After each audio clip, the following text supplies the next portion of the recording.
Hello, and welcome to another episode of Footnotes, in which I explore the most ravishing language and ideas from the last week of Wired. First up today, we're being watched. Gadget Lab reported on a new analytics tool that they refer to as the all-seeing eye. But whose eye is this, and what color is the eye? I can't speak to its color, but I can say that this all-seeing eye is the eye of God, or at least it has been historically. It's even on the back of the $1 bill, so you're already familiar with it. Unless, of course, you happen to be rich, in which case you didn't know the bills came in ones. Also known as the Eye of Providence, this symbol evolved from the Egyptian Eye of Horus.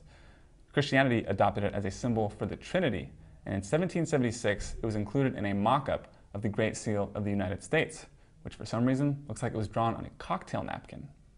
So above the eye on the $1 bill is Latin that basically says, God is down with what we're doing. Below the eye reads, New Order for the Ages, because the Founding Fathers were really looking forward to electropop. The all-seeing eye shows up in a most excellent manner in the late 60s TV show Then Came Bronson, in which actor Michael Parks rides a motorcycle with the symbol painted on the side.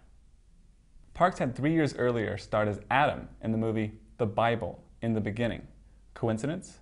Or was God wanting to keep an eye on the beautiful California coast, and occasionally the side of a station wagon? Next up, Honey, I Shrunk the Pachyderms.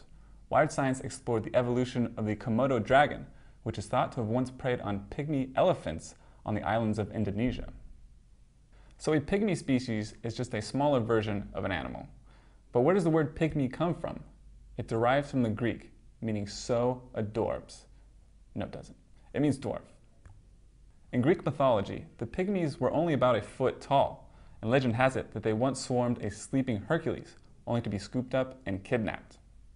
Compare this to the scene in Gulliver's Travels, in which the tiny Lilliputians succeed in capturing Gulliver, apparently having learned a thing or two from the attack on Hercules.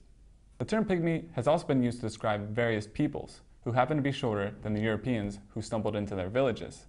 These explorers couldn't help but take a picture with the pygmies, like this guy, who thought it'd be funny to appear even taller by wearing a hat. In the 1880s, fellow hat enthusiast and explorer Henry Stanley, the guy who found Livingstone in Africa, met a pygmy couple. The woman he described as a miniature Eve, and wrote that the man had a mimic dignity, as of Adam. As it happens, this pygmy man was portrayed by Michael Parks in the smash hit The Bible, In the Beginning.